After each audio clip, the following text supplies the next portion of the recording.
Hormatly prezidentimiz watanymyzyň ykdysady kuwatynyň artmagyna we mähriman halkymyzyň ýaşaýyş durmuş derejesiniň iýdigdäli ýokarlanmagyna türkmen telekeçileriniň möhüm orny eýleýändigini aýratyn belliýär.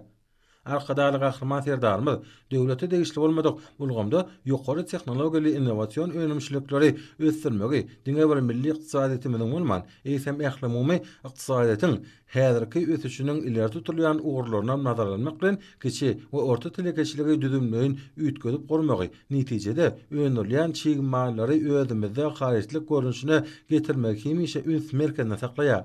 Çünki häzirki döwürde sarp edijileriň isleglerini has döwrewap kanagatlandyrylmagy ykdysadyýetyň hususy böleginiň alyp barýan işleriniň netijeligine bagly bolup durýar.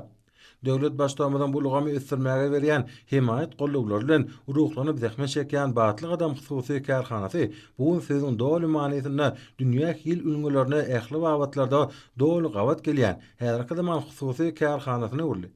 Kärhananyň bölümlerine oturdulan täze innovasiýon tehnologiýalar, paxta süýümünden ýüplük egirji, taýýar ýüplükleri boýamaga niýetlenen hemde joraby örji enjamlar Ýewropa döwletleriniň öňde barjy önümçiliklerine satylan enjamlardyr.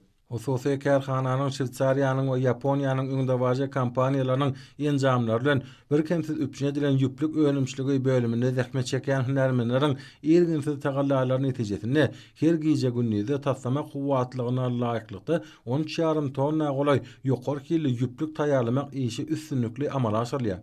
Bu ýerde öňürilýän ýüplükleriň tofan göterimiň daşarky bazalara ugrudylýany bolsa, olaryň dünýä hil üngelerine doly laýyk gelýäninden habar berýär.